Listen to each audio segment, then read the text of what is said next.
बच्चों, आज हम पढ़ेंगे क्लास 8 सामाजिक अध्ययन के अंतर्गत हमारे अतीत विषय का दूसरा चैप्टर व्यापार से साम्राज्य तक कंपनी की सत्ता स्थापित होती है। हम आपको बताएंगे इस पाठ से संबंधित प्रश्नों के उत्तर, लेकिन उससे पहले आइए देख लेते हैं एक झलक इस पाठ की, ताकि आपको पाठ अच्छे से याद हो जाए। आप इस पाठ को चाहे तो यहाँ से पढ़ें और चाहे अपनी पाठ्य पुस्तक से, लेकिन एक बार इस पाठ को अवश्य पढ़ लें ताकि आपको पाठ अच्छे से समझ आ जाए और आप समझ सकें कि जो यहाँ पर आपको प्रश्नों के उत्तर बताए जा रहे हैं वे बिल्कुल सही हैं। आप इन प्रश्नों के उत्तरों को अपनी नोटबुक में नोट कर सकते हैं और उन्हें याद भी करें, ताकि आपको परीक्षा के समय किसी परेशानी का सामना ना करना पड़े। तो देख रहे हैं ना बच्चों, ये है आपका पूरा पाठ, दूसरा पाठ है ये, और आप इसे यहाँ से अच्छे से पढ़ें, वीडियो को रोक कर पढ़ें। और यदि आपके पास अपनी पाठ्य पुस्तक है तो आप उस पुस्तक से भी इस पाठ को पढ़ सकते हैं, लेकिन याद रहे पाठ पूरा पढ़ना आवश्यक है ताकि आपको प्रश्नों के उत्तर अच्छे से समझ आ सकें। देख रहे हैं ना यहाँ पर आप, ये है आपका पूरा पाठ। किस प्रकार से क्या क्या हुआ इस पाठ में पूरा बताया गया है, और उसके बाद हम आपको सीधे लिए चलेंगे इस पाठ से संबंधित प्रश्नों के उत्तरों पर। आप उन्हें अपनी नोटबुक में नोट करेंगे और साथ साथ याद भी करेंगे। तो ये है बच्चों आपका पूरा पाठ। आप इसे ध्यानपूर्वक पढ़ें और समझें कि पाठ में क्या कुछ बताया गया है इस प्रकार से। और यहाँ से शुरू होते हैं आपके इस पाठ से संबंधित प्रश्नों के जो प्रश्न हैं। यहाँ पर इस पाठ से संबंधित यहाँ पर प्रश्न शुरू होते हैं और इनके उत्तर हम आपको बताने वाले हैं। आप उन्हें अच्छे से समझें और अपनी नोटबुक में नोट भी करें। ये हैं बच्चों आपके इस पाठ के पूरे प्रश्न। तो चलिए शुरू करते हैं और जान लेते हैं इन प्रश्नों के उत्तर। अभ्यास प्रश्न उत्तर में सबसे पहले बच्चों यहाँ पर आपको देखने को मिलेगा, फिर से याद करें। और पहला प्रश्न है निम्नलिखित के जोड़े बनाएं। तो आपको बच्चों यहाँ पर इनके जोड़े बनाने हैं। जैसे कि आप देख सकते हैं दीवानी, और इधर लिखा है टीपू सुल्तान। यहाँ पर शेरे मैसूर भू राजस्व वसूल करने का अधिकार, और यहाँ पर लिखा है रानी चेन्नम्मा, यहाँ पर सिपाही। इसी प्रकार से सिपाही भारत का पहला गवर्नर जनरल, और वारेन हेस्टिंग्स कित्तूर में अंग्रेज विरोधी आंदोलन का नेतृत्व किया। तो यहाँ पर बच्चों आपको इनके सही जोड़े बनाने हैं। तो किस प्रकार से बनाएंगे आइए उत्तर में देख लेते हैं। उत्तर लिखेंगे दीवानी के साथ लिखेंगे आप भू राजस्व वसूल करने का अधिकार, ठीक है। इसी प्रकार से शेरे मैसूर के साथ आप जोड़ेंगे टीपू सुल्तान, ठीक है। और इसी प्रकार आगे फौजदारी अदालत के साथ फौजदारी अदालत, ठीक है। रानी चेन्नम्मा के साथ लगाएंगे कित्तूर में अंग्रेज विरोधी आंदोलन का नेतृत्व किया। और सिपाही के साथ जोड़ेंगे सिपाही, ठीक है। वारेन हेस्टिंग्स के साथ भारत का पहला गवर्नर जनरल, ठीक है बच्चों। और आपके पहले प्रश्न का उत्तर हो जाएगा, यानी कि ये जोड़े बन जाएंगे। इसके बाद दूसरा प्रश्न है यहाँ पर खाली स्थान भरें। और यहाँ पर क्या है आपके लिए बंगाल पर अंग्रेजों की जीत, और यहाँ पर खाली स्थान दे रखा है कि जंग से शुरू हुई थी। तो यहाँ पर क्या लिखेंगे आप बच्चों खाली स्थान में, आइए देख लेते हैं। उत्तर में आप देखेंगे प्लासी, क्या लिखेंगे प्लासी। बंगाल पर अंग्रेजों की जीत प्लासी की जंग से शुरू हुई थी, ठीक है। इस प्रकार से आप इसे लिख सकते हैं। इसके बाद अगला है हैदर अली और टीपू सुल्तान। यहाँ पर फिर खाली स्थान दे रखा है के शासक थे। तो कहाँ के शासक थे बच्चों, यहाँ पर लिखेंगे मैसूर, ठीक है। और अगला है तीसरा डलहौजी ने, यहाँ पर खाली स्थान है का सिद्धांत लागू किया। तो किसका सिद्धांत लागू किया, विलय का, ठीक है। यहाँ पर लिखेंगे विलय का सिद्धांत। और इसके बाद है फिर अगला मराठा रियासतें मुख्य रूप से भारत के, और यहाँ पर खाली स्थान है भाग में स्थित थी। तो कौन से भाग में, दक्षिण, यहाँ पर लिखेंगे दक्षिण, ठीक है। देख रहे हैं ना आप उत्तर में, यहाँ पर लिखेंगे दक्षिण भाग में स्थित थी। और आपके प्रश्न का उत्तर हो जाएगा। इसके बाद बच्चों तीसरा प्रश्न है यहाँ पर सही या गलत बताएं। तो यहाँ पर आपको सही गलत बताना है बच्चों। क्या है मुगल साम्राज्य 18वीं सदी में मजबूत होता गया। तो सही है या गलत, आप लिखेंगे गलत, ठीक है। इसके बाद एक है English east India company Bharat के साथ व्यापार करने वाली एकमात्र यूरोपीय कंपनी थी। सही या गलत है बच्चों, उत्तर में आप लिख सकते हैं गलत। इसके बाद है अगला महाराजा रणजीत सिंह पंजाब के राजा थे। तो सही या गलत बच्चों, उत्तर में लिखेंगे सही। अगला है घ, अंग्रेजों ने अपने कब्जे वाले इलाकों में कोई शासकीय बदलाव नहीं किए। तो सही या गलत बच्चों? उत्तर में लिखेंगे गलत। ठीक है, और आपके तीसरे प्रश्न का उत्तर हो जाएगा। इसके बाद बच्चों यहाँ पर आपके लिए शुरू होते हैं, आइए विचार करें। और चौथा प्रश्न है, यूरोपीय व्यापारिक कंपनियां भारत की तरफ क्यों आकर्षित हो रही थी? तो जानते हैं आप बच्चों क्यों आकर्षित हो रही थी? आपने पाठ में पढ़ा होगा। उत्तर में आप लिख सकते हैं बच्चों, यूरोपीय व्यापारिक कंपनियों के भारत की तरफ आकर्षित होने के निम्नलिखित कारण थे। और कारण लिखेंगे यहाँ पर। नंबर 1, यूरोपीय कंपनियों ने भारत के साथ व्यापार में अपार संभावनाएं देखी। नंबर दूसरा कारण, यूरोपीय देशों में भारत की अनेक वस्तुओं की भारी मांग थी, जैसे कपास, रेशम, काली मिर्च, लौंग, इलायची और दालचीनी इत्यादि। आपने पाठ में पढ़ा होगा ना ये सब।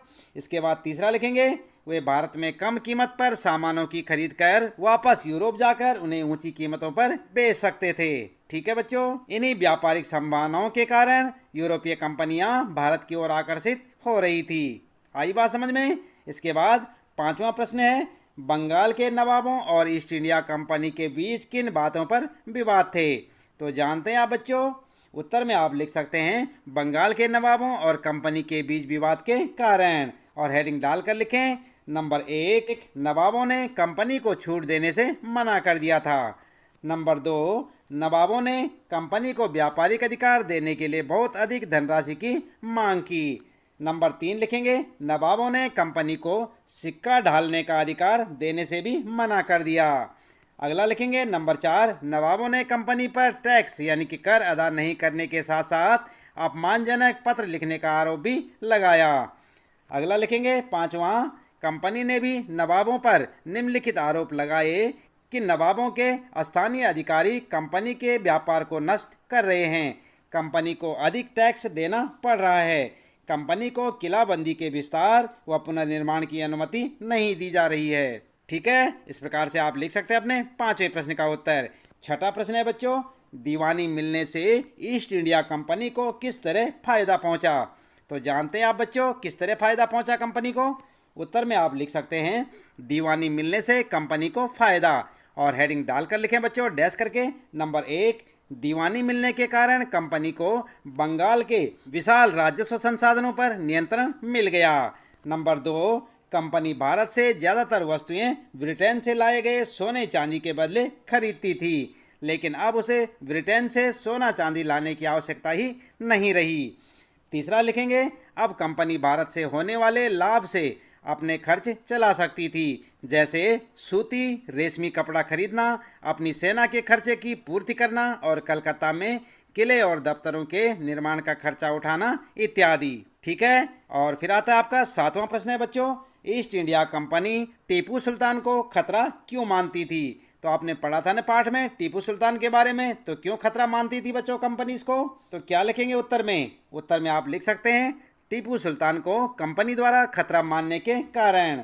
और फिर नंबर 1 लिखेंगे, मालाबार तट पर होने वाला व्यापार मैसूर रियासत के नियंत्रण में था, जहां से कंपनी काली मिर्च और इलायची खरीदती थी। टीपू सुल्तान ने अपनी रियासत के बंदरगाहों से होने वाले निर्यात पर रोक लगा दी। दूसरा लिखेंगे, टीपू सुल्तान ने स्थानीय सौदागरों को भी कंपनी के साथ व्यापार करने से रोक दिया।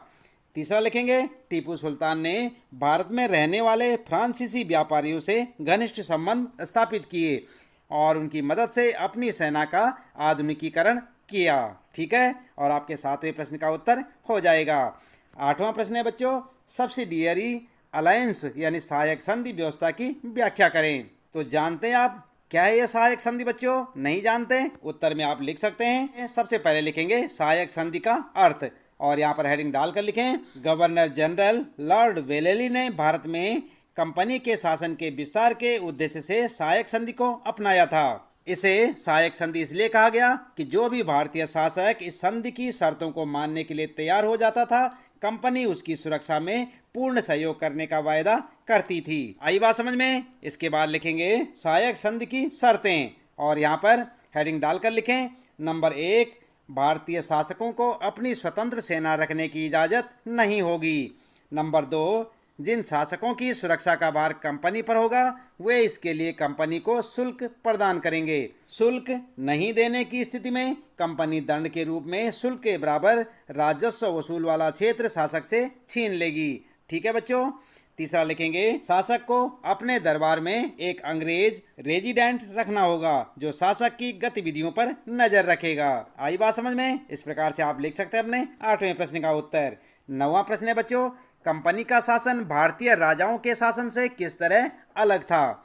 तो जानते हैं आप किस तरह अलग था? उत्तर में आप लिख सकते हैं भारतीय राजाओं के शासन और कंपनी के शासन में अंतर, और हेडिंग डालकर डैश करके लिखे बच्चों। नंबर 1, भारतीय राजाओं ने अपने राज्य का प्रशासनिक तथा राजस्व विभाजन विभिन्न इकाइयों में कर रखा था, परंतु ये इकाइयां ब्रिटिश प्रशासनिक एवं राजस्व इकाइयों की तरह प्रभावी नहीं थी।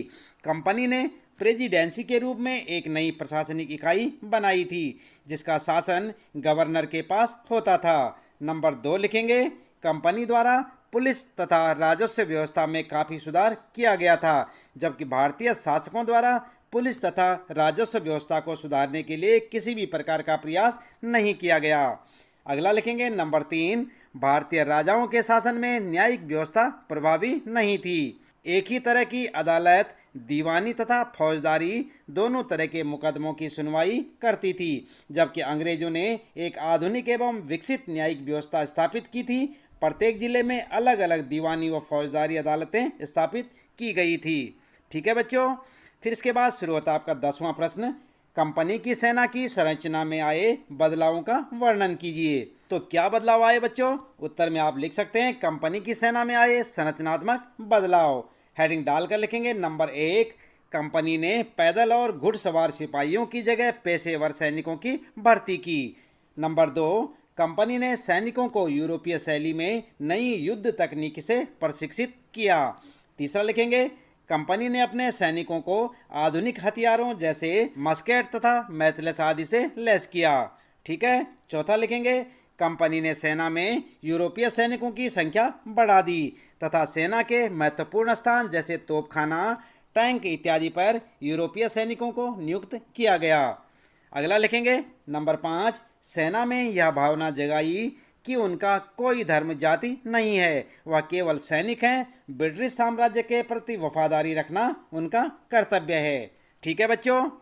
तो इस प्रकार से आप अपना उत्तर लिख सकते हैं। इसके बाद यहाँ पर शुरू होते हैं, आइए करके देखें। और 11वां प्रश्न है बच्चों, बंगाल में अंग्रेजों की जीत के बाद कलकत्ता एक छोटे से गांव से बड़े शहर में तब्दील हो गया। औपनिवेशिक काल के दौरान शहर के यूरोपीय और भारतीय निवासियों की संस्कृति, शिल्प और जीवन के बारे में पता लगाएं। तो लगा सकते हैं आप पता बच्चों। उत्तर में आप लिख सकते हैं, औपनिवेशिक काल के दौरान शहर के यूरोपीय और भारतीय निवासियों की संस्कृति, शिल्प और जीवन में निम्नलिखित बदलाव आए। और नंबर 1 लिखेंगे, औपनिवेशिक काल में कलकत्ता एक प्रशासनिक केंद्र बन गया था। यूरोपीय लोग उच्च स्तरीय सुविधाओं से पूर्ण क्षेत्रों में रहते थे, जबकि भारतीय लोग अनियोजित, सघन और सुविधाहीन क्षेत्रों में रहने को मजबूर थे। दूसरा लिखेंगे, कलकत्ता का विकास भारत के प्रमुख सांस्कृतिक रंगमंच केंद्र के रूप में हुआ था। नाटक, सामूहिक रंगमंच, भारतीय शास्त्रीय संगीत, धार्मिक तथा सांस्कृतिक उत्सवों आदि में लोग उत्साहपूर्वक भाग लेते थे। ठीक है। तीसरा लिखेंगे, औपनिवेशिक शासन के दौरान कलकत्ता कई शानदार इमारतों का साक्षी बना।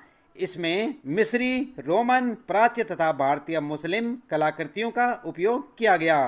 भारतीय संग्रहालय, विक्टोरिया मेमोरियल इत्यादि इसके कुछ उदाहरण हैं। ठीक है। इसके बाद शुरू होता आपका 12वां प्रश्न है, निम्नलिखित में से किसी एक के बारे में तस्वीरें, कहानियाँ, कविताएं और जानकारियाँ इकट्ठी करें।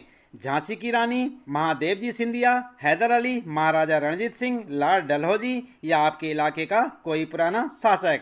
तो आपने इनमें से किसी एक के बारे में लिखना है बच्चों।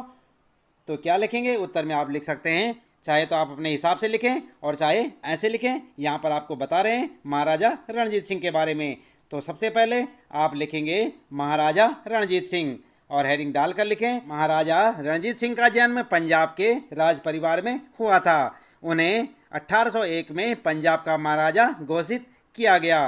वे एक महान शासक थे। उन्होंने अपनी प्रजा को अभिव्यक्ति एवं उपासना की स्वतंत्रता दे रखी थी।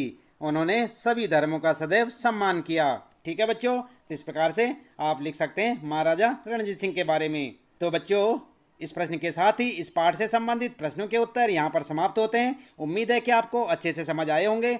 हर रोज इसी प्रकार कक्षा 8 सामाजिक अध्ययन के सभी विषयों के सभी पाठों के प्रश्न उत्तर जानने के लिए आप लगातार देखते रहें वीडियो, जुड़े रहें हमारे साथ। और यदि आप चैनल में पहली बार आए हैं तो चैनल को सब्सक्राइब अवश्य कर दें, बेल आइकन भी दबा दें बच्चों, ताकि आपको आने वाली प्रत्येक पाठ की वीडियो की नोटिफिकेशन मिलती रहे। मिलते हैं अगली वीडियो में नए पाठ के कुछ नए प्रश्न उत्तरों के साथ।